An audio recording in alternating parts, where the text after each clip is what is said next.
Hi there, everybody. My name is Kate, and welcome to my channel, Trinergy Awakens Naturally. So let's talk about anthropomorphosis.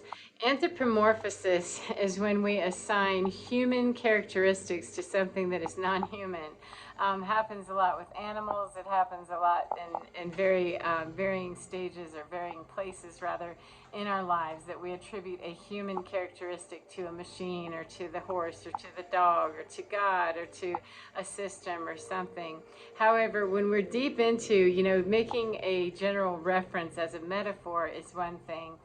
Assigning human characteristic to something to try to explain our feelings towards it or some other such thing, that's, not a big deal. However, what I find really quite disturbing is when we anthropomorphize God and give God very human characteristic.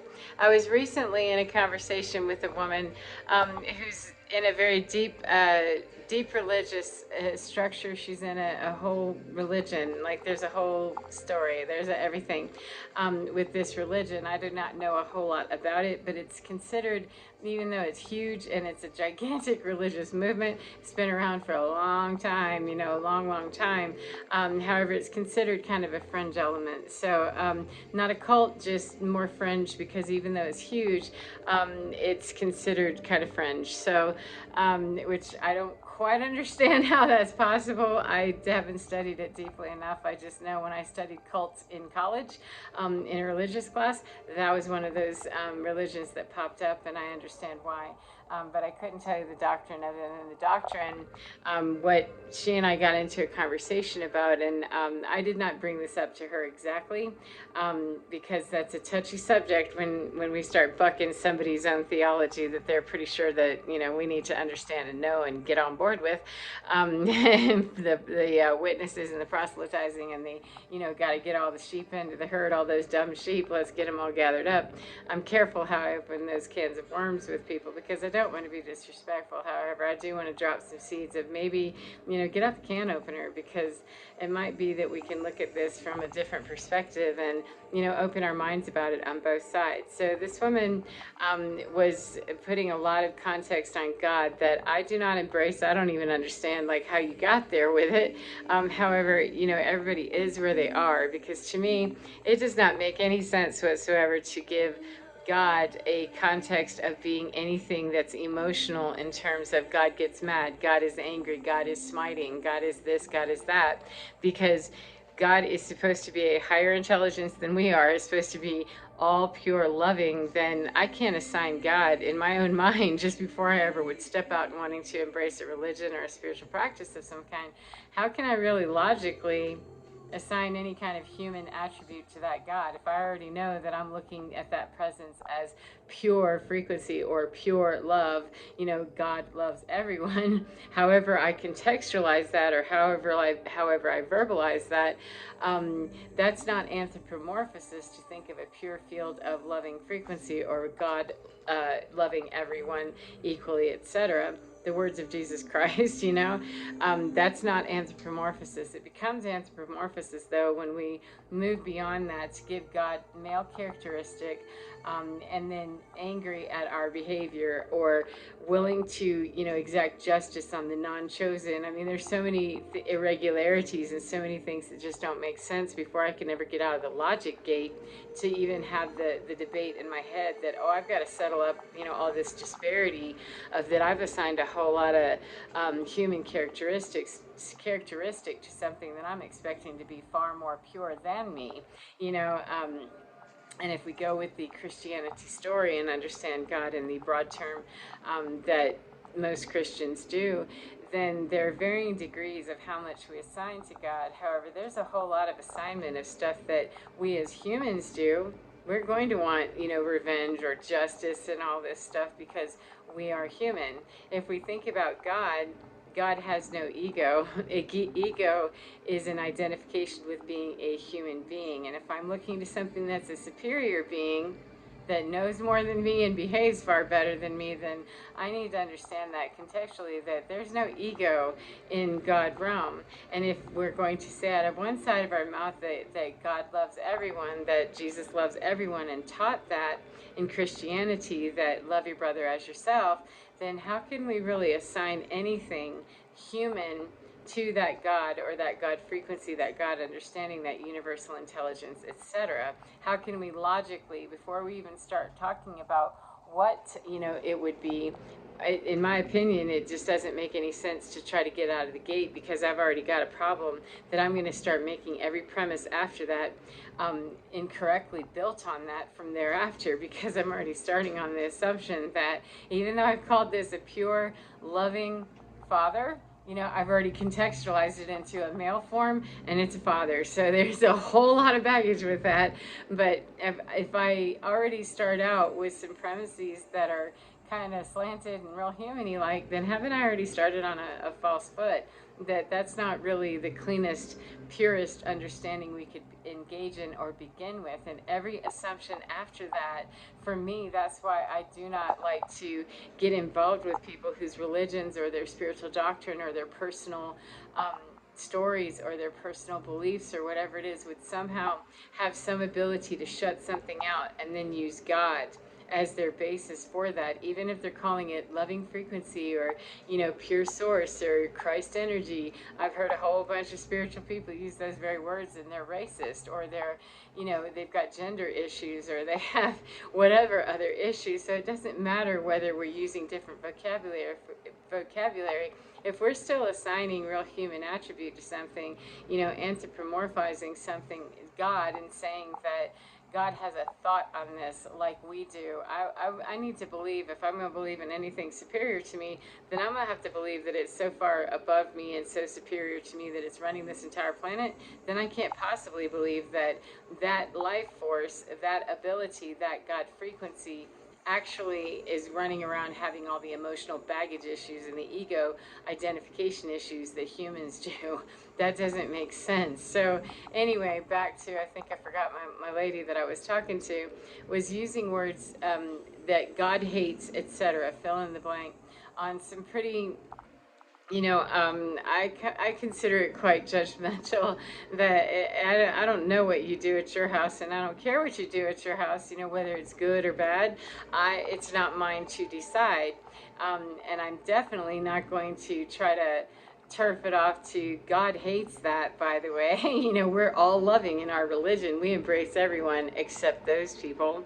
Then haven't you already stepped sideways and speaking out of one side of your mouth while snarking out the other side with, stuff that you're doing funky religious math right there, that 2 plus 2 is not equaling 4. That's a 2 plus, busted math right there. That's not an equal equation that you're making, because you're assigning stuff that fits the agenda for, I don't like this particular type of person, or I don't like this particular choice that they're making.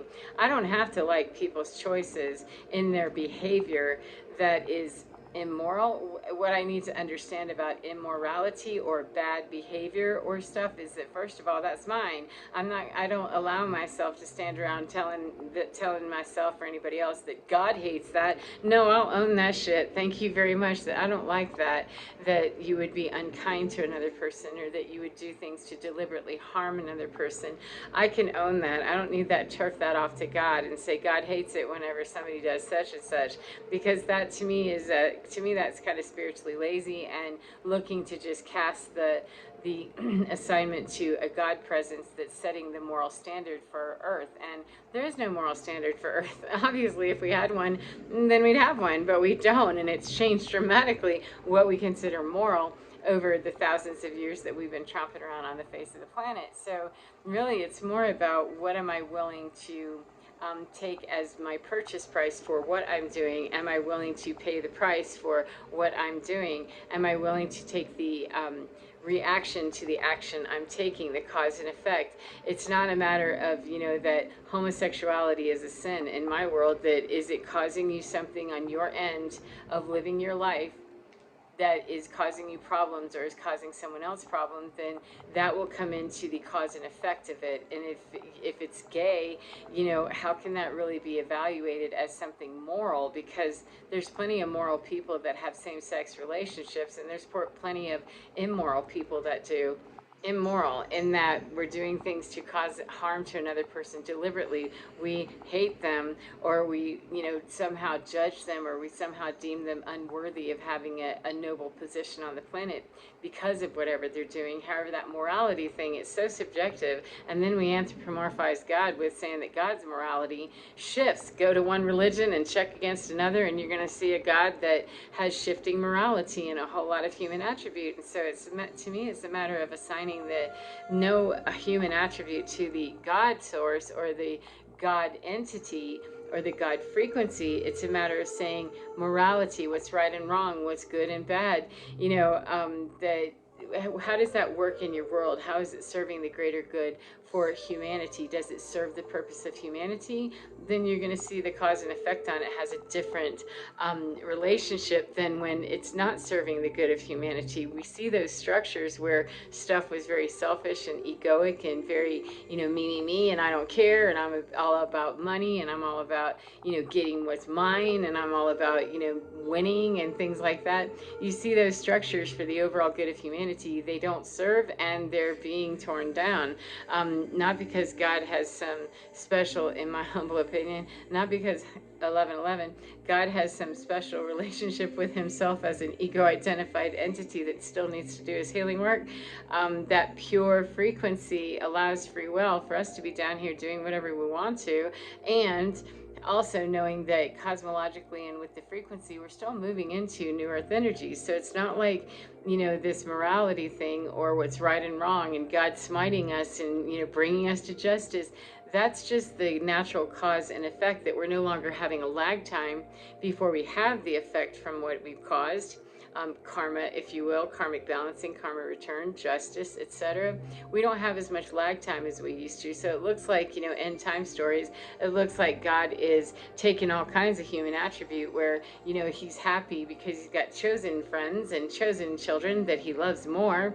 And he's going to smite those dirtbags that aren't doing that. That stuff it does not pass the common sense test to me of why would you assume that God, who's all loving, is going to take on, some sort of a life form or life identity as a human being. That if the creator of all created all things, then wouldn't that need to be far more intelligent than me? Because I don't know how to spring up a whole earth and make that happen. There's got to be a whole lot more intelligence involved with that.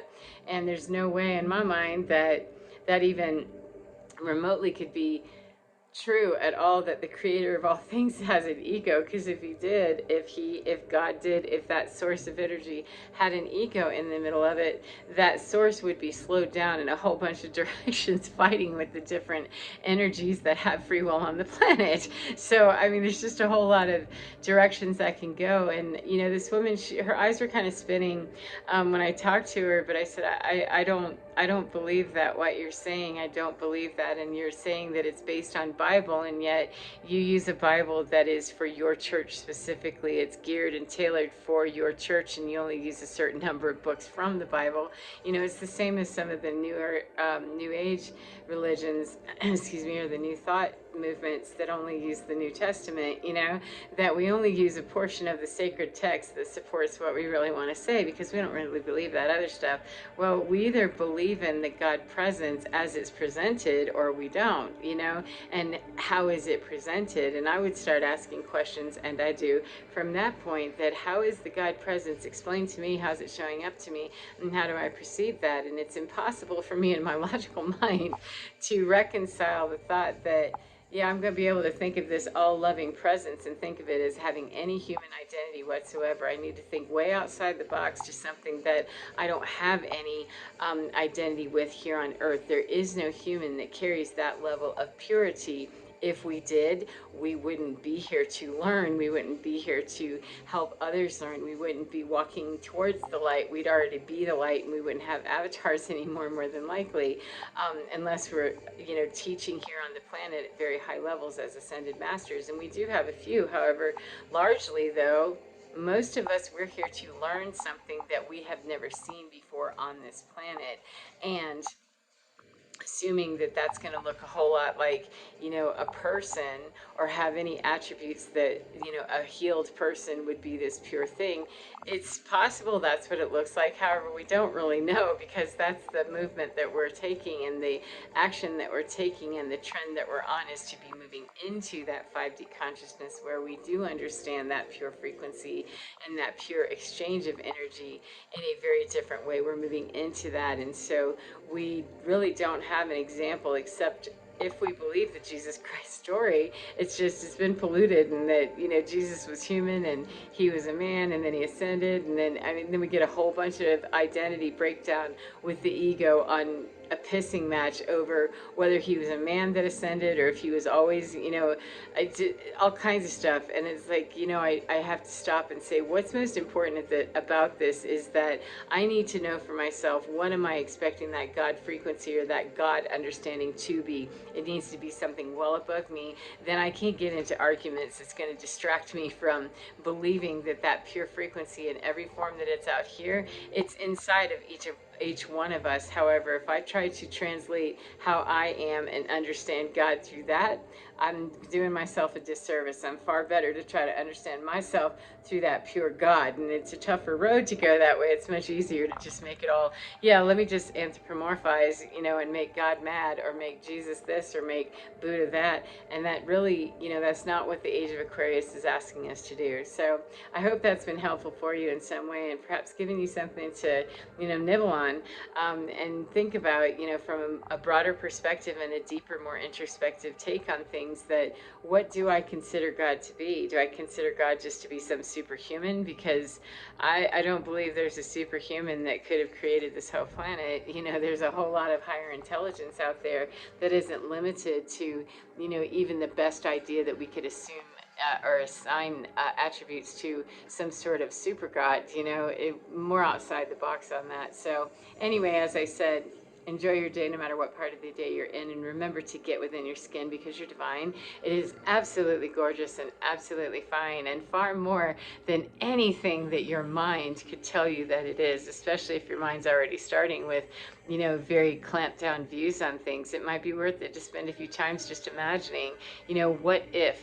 What about that? And challenge those thoughts, so that we can begin to really pry open our mind and see different facets of ourselves. If we can think of God in a non-human way, then we can start to understand ourselves, and that most ethereal space in us, that cosmic energy within us. We can understand that that is the same non-human form that we came from. That's the cosmic soup, if you will, and get in touch with that. We'll be humaning far better, and we won't care about trying to tell other people that God's mad at them because they're gay. Okay, gotta go now. So take care of yourselves, as I said, and get within, because you're divine. Totally fine. Take care of your gorgeous selves, and I will see you again next time. Goodbye, my friends.